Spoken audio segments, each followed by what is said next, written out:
Hello అండి, మహాలక్ష్మి అందరికీ hi అండి. ఇది పార్ట్ 2 వీడియో అండి. పార్ట్ 1 వీడియో ఎవరైనా చూడకపోతే డిస్క్రిప్షన్లో లింక్ అనేది ఇస్తానండి, ఒకసారి వెళ్ళి చెక్ చేయండి. ఈ వీడియో వచ్చేసి చిలుకూరు బాలాజీ స్వామిని వీసా బాలాజీ స్వామి అని ఎందుకు పిలుస్తారు అనేది కంటిన్యూషన్ ఉంటుందండి.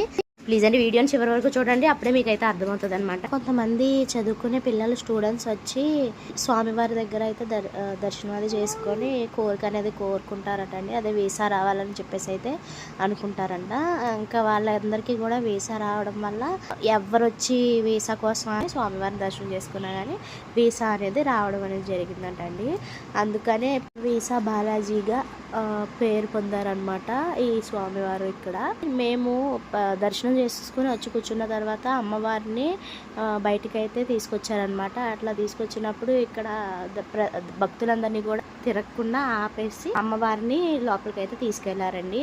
అంటే అది భోజనం టైం అనమాట, 12 ఆ టైం అయిపోయింది. మరి ఎందుకని, ఒకవేళ చీరాది మారుస్తారు కదా అమ్మవారికి, ఒకవేళ అందుకైనా లేకపోతే నైవేద్యం స్వామివారికి పెట్టడానికైనా అనేది అర్థం కాలేదన్నమాట మాకు. ఎందుకని తీసుకెళ్లారు అమ్మవారిని అయితే తెలీదు.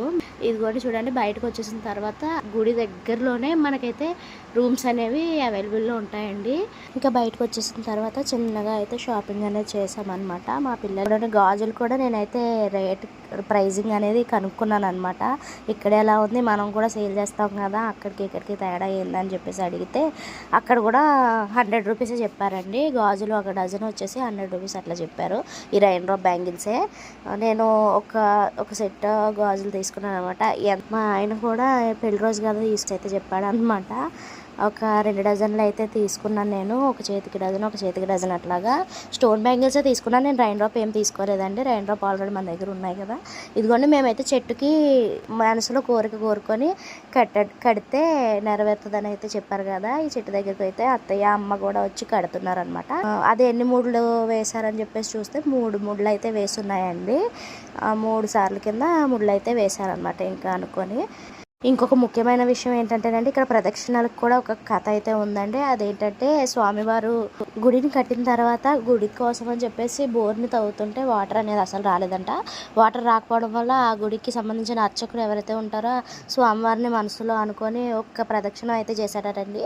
ఒక్క ప్రదక్షిణానికి వాటర్ అనేది వచ్చాయంట. అలా వచ్చినందుకు ఆ అర్చకుడు సంతోషంతో 108 ప్రదక్షిణాలు అయితే చేశారటండి.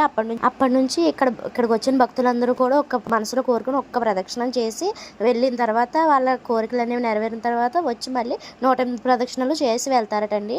అంతేనండి వాళ్ళ వీడియో. మీకు ఈ వీడియో ఎలా అనిపించిందో నాకైతే కామెంట్ చేయండి. నచ్చితే మాత్రం ప్లీజ్ అండి లైక్ చేయండి, షేర్ చేయండి.